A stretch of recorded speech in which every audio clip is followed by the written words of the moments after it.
We're on the beat with Tony Morrone, and today we have Michael White, who has been a singer in Toronto for 25, 30 years, possibly? Been here since '88. Okay. And been coming here since 1981. You originally started in Los Angeles. Right. I've actually read a section in Nikki Sixx's book where he was trying to get you to come and sing in his band. Yeah. What was going on there? In the book it said something about you were off doing your Led Zeppelin stuff way back then. Yep. And that was before Motley Crue was even formed. Yeah, that's right. So what exactly happened there? Well, I was in a band and we played at the Starwood doing original. It was called The White. The band was The White. And we were playing our own music, and he was working there. And he saw the band, and then he talked to me about playing with him. And he laid out what he wanted to do, which was a little different than what I wanted to do. He was more into the glam rock thing. And so I played with him. I was in a band with him for about 6 months. We were called London, and that was around 1980, 79, 80. And just a little while after that, he changed it to Motley Crue, after I quit, because he stole money from me. Well, I mean, those were different times. He's on his, what, third or fourth book now? Probably, yeah, the latest one I think is This Is Going to Hurt. I don't know if he's referring to women or what. I don't know. Probably the musicians he plays with. That's what. Or they're wanting to get back to him. Yeah. Well, on top of that, the White, of course, was back in the early '80s. I started that band in 1977. Oh, okay. So I've been a professional musician since 1974, and played with George Lynch and Mick Brown. We were in a band together called The Boys. That was 1975, 76. And played with Randy Piper from Wasp. I played with a lot of really great musicians. I've been very fortunate. So this Led Zeppelin thing is just another phase in the music scene that... Well, the reason why I started doing Led Zeppelin is because no record company would sign us because I sounded too much like Robert Plant. So every time we would submit songs to record company, they go, "This sounds good, but there's already a Led Zeppelin, so you know, it sounds too close." And then, ironically, after I started performing Led Zeppelin music, because I just said, well, why not, right? We started having a lot of success with that, and there were no tribute bands. We were the first tribute band. That was like 1977. The only other thing like that was Beatlemania, and they were more of a corporate thing. It wasn't even a band, it was like an organization. But we were the first band to go and play clubs and like across the United States and Canada probably 80 times or more, just in a truck and a trailer, you know, doing it the hard way. But it was a lot of fun. I remember seeing the White come into Toronto with a trailer hitch on the back of something. It was weird because bands, and you're a little innovative in that sense because bands were not touring with trailer hitches. Yeah. But that's, yeah, we used to come with a trailer and a truck and a trailer, and we'd sleep in that truck. You know, that was the hard way. That was paying the dues, which a lot of bands don't do anymore. They don't really pay their dues, you know. And you're still paying your dues. You're still playing a lot of clubs. Well, I don't play clubs anymore, really. I'm doing those theaters. I tried to move out of that because I'm really tired of playing clubs. If I never play a club again, it'll be fine with me, because it's hard. It's well, hard. On top of the theater thing, you've been the house band with the Q107 house band, the radio station. 8 years. That's been a great gig. We're fortunate there. That's Animal House, one of my projects. Animal House. Yeah, in order to be successful in the music business, as you know, Tony, you've got to branch out. You've got to do lots of things, and so I have lots of different projects. You know, I had the Animal House, which is the Q107 house band. We do classic rock. I've got my own original project several of them. Recorded with my blues project. We did an album with Jeff Healey. Did four live shows, which I'm holding on to the tapes. I haven't released that yet. And, you know, lots of different things going on. You have to be diversified in order to make a living in the music business, which I've been fortunate to do for all my career. And when you were in Los Angeles, you actually owned your own rehearsal space. I did. Which is rare back then. Yeah, that was 1977 when I started that. And the band Rain, the Beatles band Rain, they used to rehearse at my studio. They were one of my first customers, actually, way back when. And you presently own a recording studio here in Toronto area. I do, yeah. And you actually recorded with some of them. It's called old school audio. And you actually have a reel-to-reel 2-inch. Yeah, 2-inch reel-to-reel and Pro Tools and... That's rare in any studio these days. Yeah, I find that it's, you know, tracking on the 2-inch is just amazing. I love tracking on the 2-inch. And I've been fortunate as well to have worked with a lot of great producers, Andy Johns and Reinhold Mack, who did, well, Andy Johns did Led Zeppelin and the Stones and many, many bands, and Mack did Queen and ELO and Billy Squier, and he's still a great producer, and he's moved to LA. I worked with him in Germany, but he's moved to LA since and has a company called Nightjar. They do a lot of surround sound recordings. I think he just did,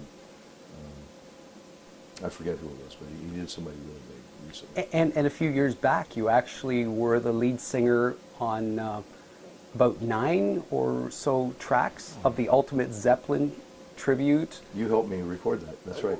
In your 2-track studio. With I mean, 2-inch, yeah. 2-inch, yeah, multi-tracking the vocals on that. Yeah. And the big surprise was Black Dog with Yeah. Keith Emerson playing keyboards. Yeah, there were special guests on every one of those tracks. I just got a cold call from a record company and said, you know, we want you to sing on this, and Billy Sherwood was producing it. He was the guitarist in Yes at the time, and he said, I'll send you the tapes and you put your voice on it and send them back.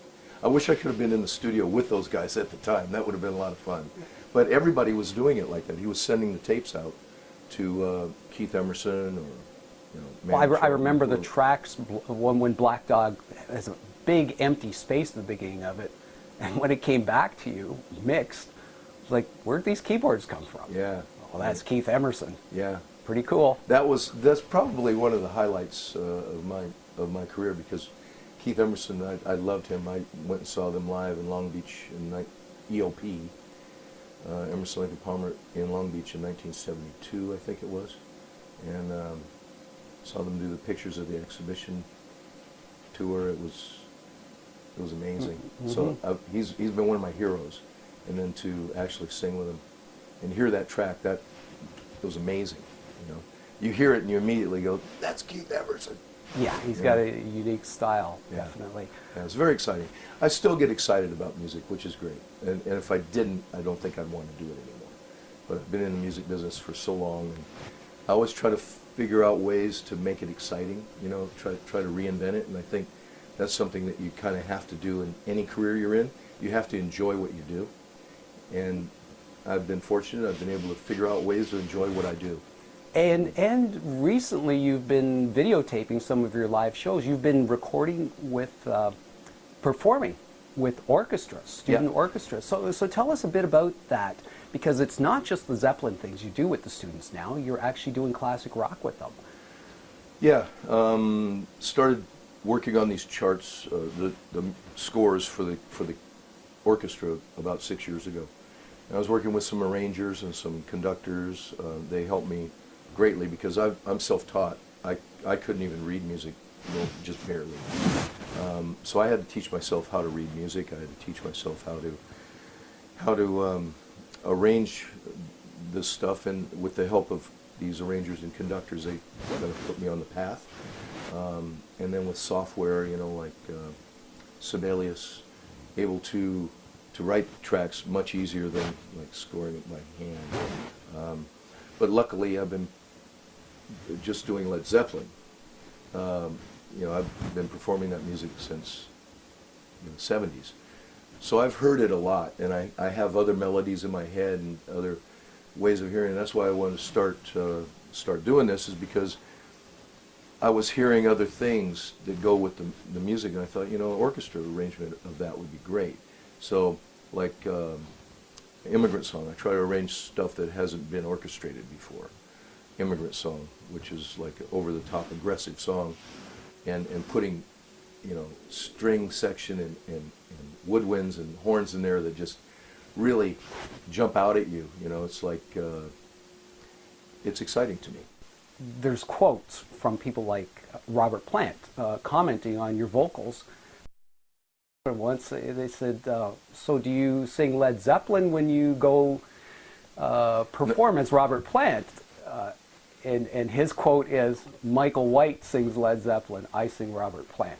He actually said that in a press conference with me standing next to him to the Denver media before one of his shows, and which I was blown away by. His cousin had some photos that they took at one of my shows, and they went and saw him and showed him the pictures, and he sent me back a note saying, come see me when I come over and tour. That was in the early 80s. So when he was on tour, I was on tour as well, and I met him in Denver, and he invited me backstage, and we spoke for a couple of hours, and he brought me into his press conference before the show, his meet and greet, and introduced me to the press. And the next day in the paper, there was a picture of he and I in the entertainment section of Rocky Mountain News, and it said, Robert Plant sings Led Zeppelin, Michael White sings Led Zeppelin, Robert Plant sings Robert Plant, which was and there are pictures of Robert Plant wearing white T-shirts. Yeah. I gave him one, and he wore it on stage, which is great. Yeah, so he was a very nice man, and at that meeting he gave me a number, phone number, told me to call it, and I did, and he set up some studio time for me with Atlantic Records, and it led to a recording contract with Atlantic Records, which was great. That was my debut album. And how many albums have you actually recorded to this date? Well, I've recorded probably about a dozen albums. Mm-hmm. And I've produced hundreds of albums at my studio, but I've actually sang on and released about a dozen albums. And as far as your career, what you're looking forward to, and I understand you're working with kids these days a lot more with the orchestras. Yeah. What are your plans with these kids? You're bringing them into a new type of music, or bringing the old classics to them? Well, I found recording with or performing with youth orchestras just amazing. Like, I never thought that I would appreciate it so much and just enjoy it so much.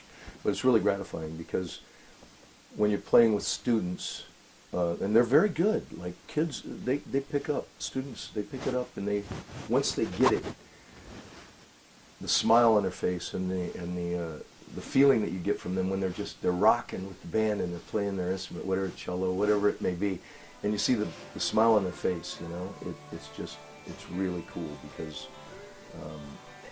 they're like an open canvas, they're like which is not really the same sometimes with musicians that are seasoned and professional. They kind of come in and do it as a job, right? So I've played with professional orchestras, and I've played with youth orchestras, and although the professional orchestras are really tight and they sound amazing, the youth orchestras can still sound really good as well, and I find it more gratifying to play with the youth orchestras. And their parents come, and they I have young kids too, so I'm doing a lot of fundraiser shows for schools, try to give some money back to the music departments, try to keep the music programs alive and well in the high schools. And it's something that I want my kids to be able to go to school and have music departments in their high schools when they get there, because I have an 8-year-old, a 5-year-old, and a 1-year-old.